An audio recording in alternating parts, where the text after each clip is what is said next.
Hello viewers, my name is Charisma Nyambalo from Umtiza High School. Welcome to the Eastern Cape Department of Education Broadcast Studio. Today's lesson is a continuation of the dynamics of imperfect markets, still continuing on monopoly. I'll be covering this topic for your full understanding.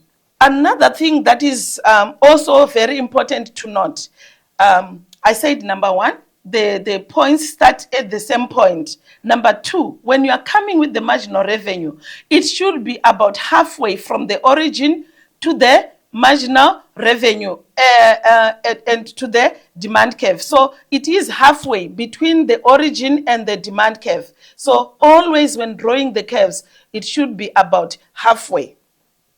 Now, another relationship that is there between the marginal revenue and the average revenue is to say that it maximizes the profits when the marginal revenue is equal to 0. That is when it maximizes its profits. And should we move up at point A, which is about above the center of the demand curve, that is where the monopolist should aim to fix its price. It fixes its price above the center of the demand curve. So to summarize everything, we are saying the marginal revenue curve, with the exception of the first unit, will lie below the demand curve or the average revenue. And the demand curve is negatively sloping, which results in more goods being sold at a lower price. We follow the law of demand. So more goods are sold at a lower price. Therefore, the additional revenue, that is the revenue we get after selling one extra unit, it will also decrease as well. That is actually the reason why the marginal revenue will always lie below the demand curve or the average revenue. And this is also very important. The marginal revenue curve intersects the horizontal axis, a point halfway between the origin and the average revenue. And the monopolist will always set a price above point A on the average revenue, because marginal revenue will be positive. So it always aims to set at that price where the marginal revenue is at its maximum. To explain how the monopolist set its price, I'm going to show the curves now, whereby we are going to have the demand curve and the marginal revenue, which is drawn together with a curve showing the total revenue. So a monopolist, if you look closely at the graph, total revenue is at its highest on Q1. And if we move up from that point, we'll go to where the marginal revenue crosses the horizontal axis, which means that the marginal revenue here is equal to 0. And if we move up again, we'll get to a point where it is above where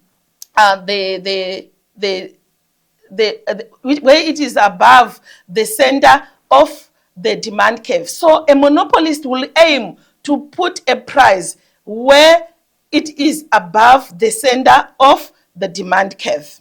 So in summary, the monopolist will try to fix the price above the center of the demand curve, because only then will his total revenue increase. And at Q1, total revenue is at its highest.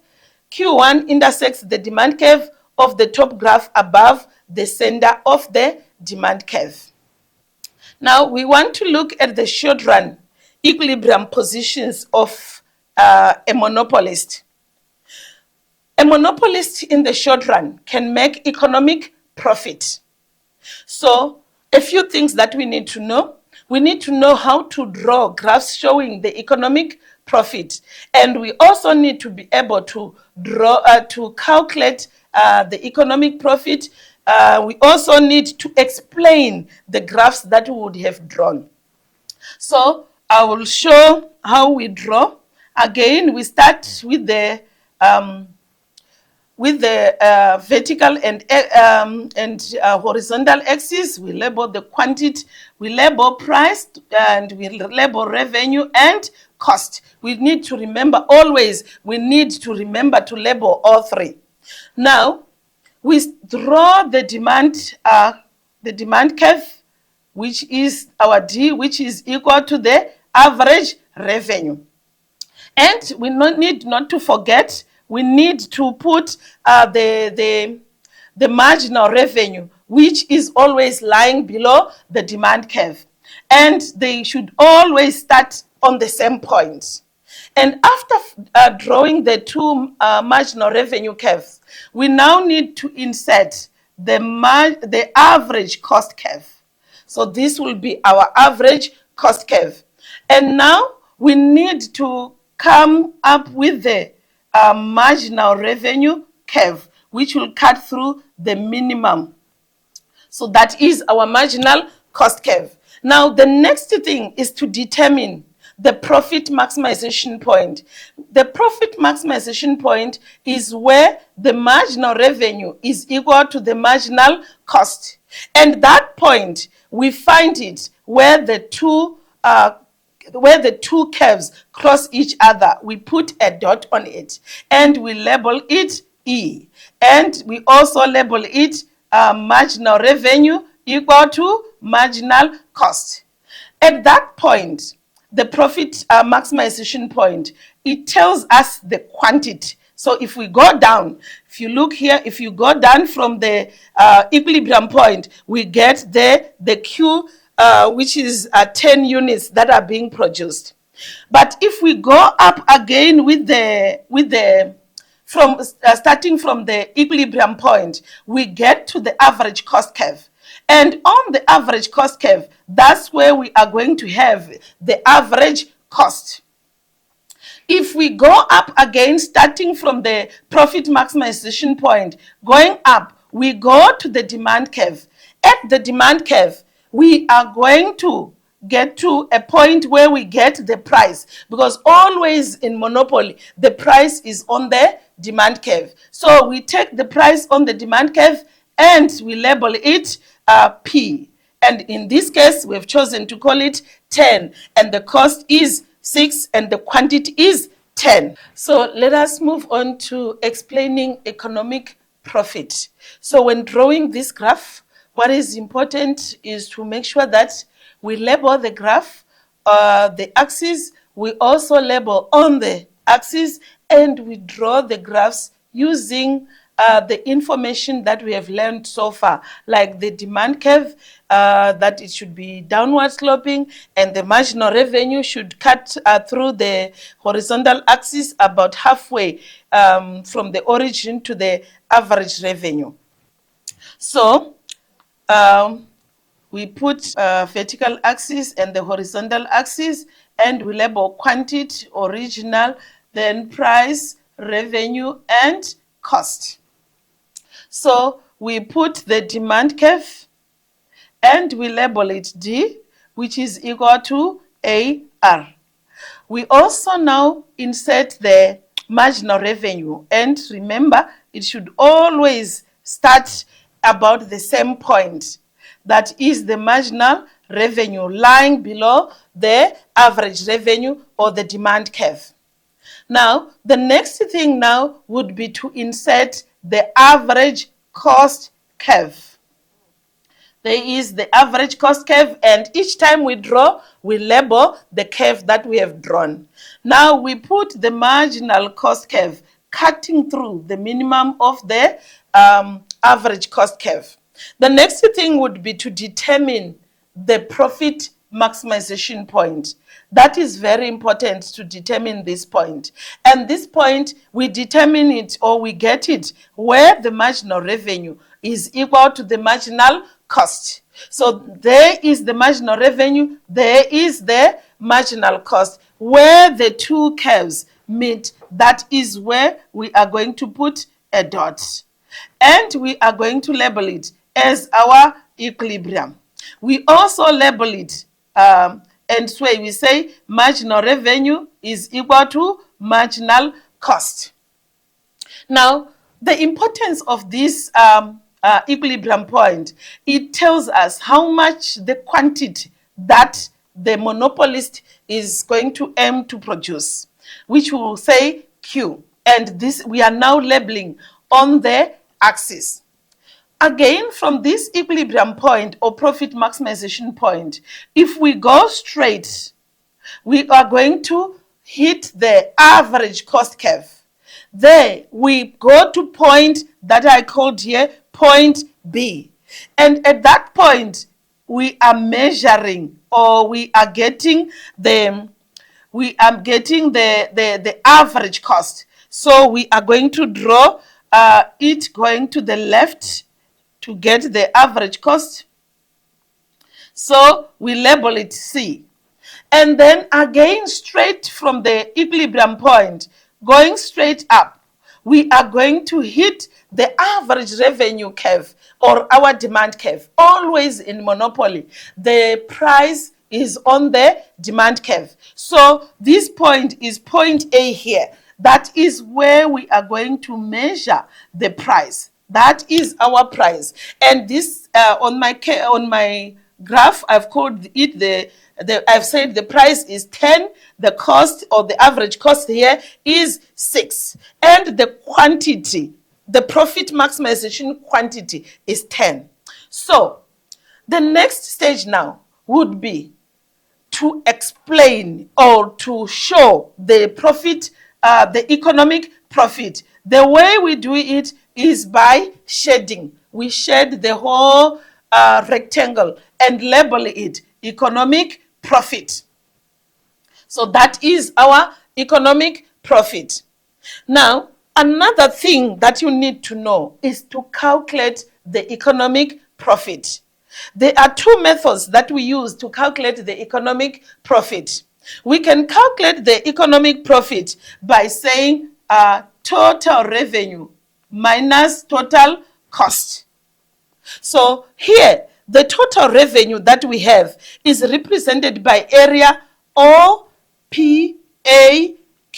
That whole area represents total revenue. And if we say price of 10 multiplied by quantity of 10, we are going to say 10 multiplied by 10. It is going to give us 100 rands, being our total revenue.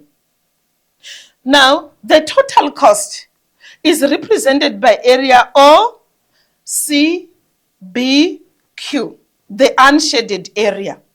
And this area, in order for us to find the total cost, we say average cost, which is 6, multiplied by the quantity. So we're going to say 6 multiplied by 10, and we're going to get 60 rands.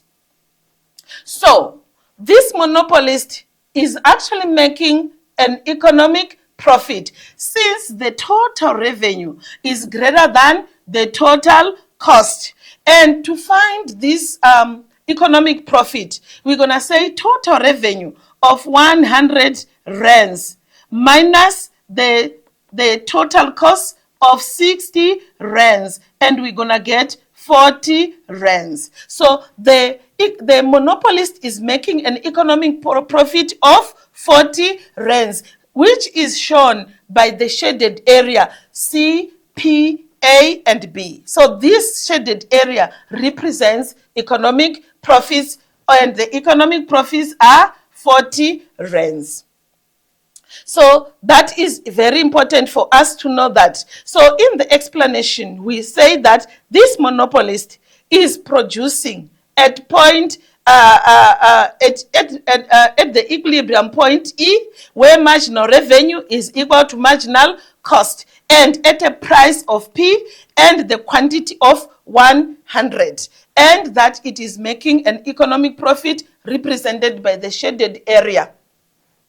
Now, let us move on to the next. So in the next slide, it's just explaining what I was talking about. Let us move on to economic loss. Let us now explain economic loss. So again, we need to be able to draw, to calculate, label the axis, and make sure that we we are following all the technical issues that are required when we are drawing the graphs. So first of all, we put our axes and then we label them.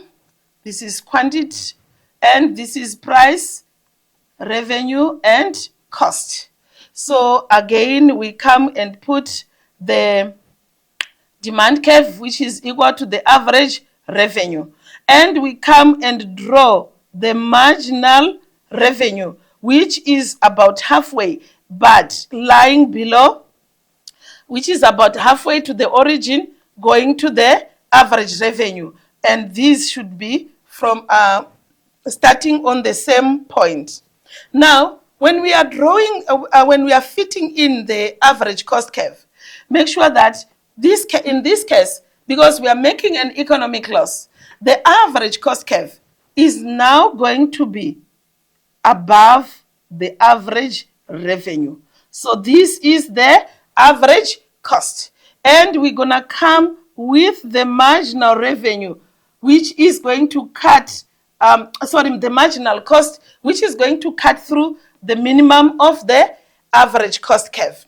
Again, we look for the profit maximization point, which is a point where the marginal cost meets the marginal revenue, and we label that point equilibrium. This is our equilibrium point, and again, that is where the marginal revenue is equal to marginal cost.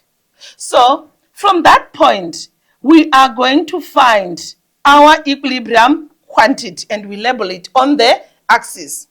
And going up, we are going to find the price. So this is the price, which we find here at point G. And then we label it as price.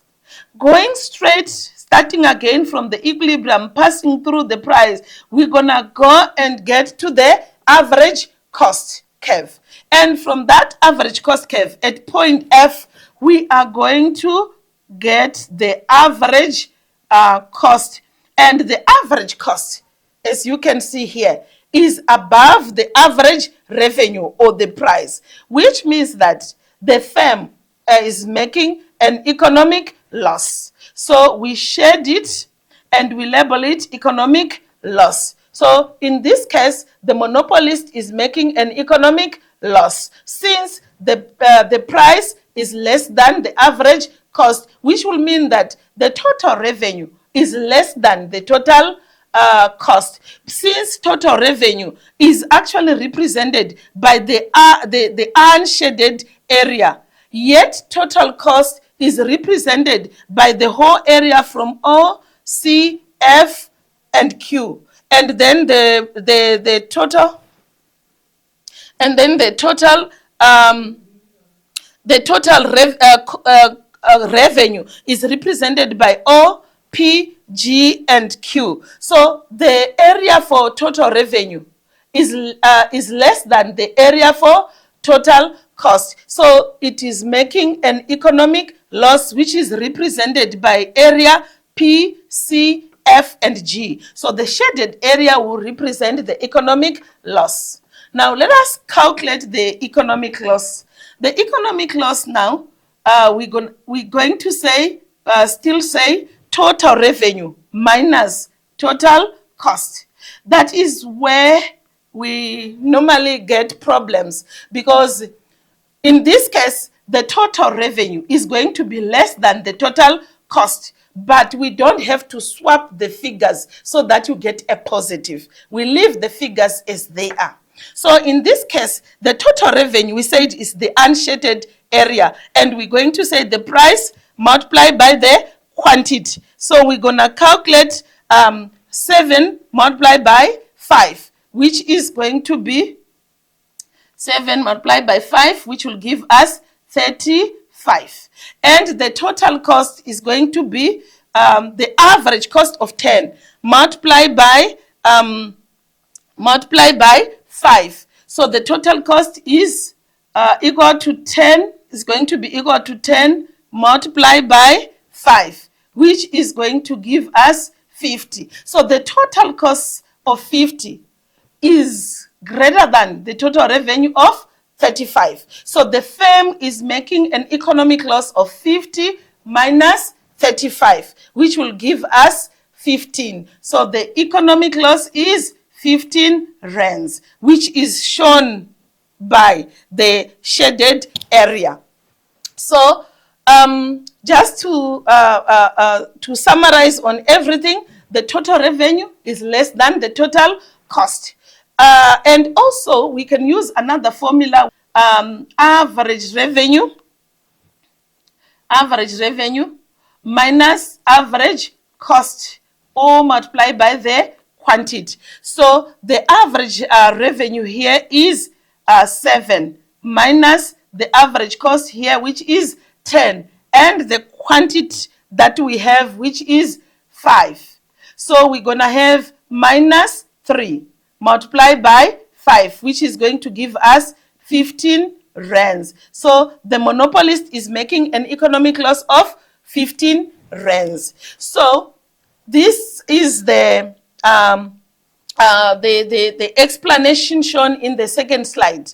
But in the long run, a monopolist will continue making an economic profit. Like we said in the characteristics, we said it will make an economic loss and in the short run, and it will expand its business or its plant so that it can make an economic profit in the long run. And since there are barriers to entry that will completely block other producers from coming in, if it is making an economic profit in the short run, it will still continue making the economic profits even in the long run, because there is no one to share the economic profits with. We have come to the end of our lesson. You can leave your questions on the comments. Don't forget to leave the name of your school so we give shout outs. Please share, recommend, and subscribe to your YouTube channel. Thank you for watching, and see you in our next lesson.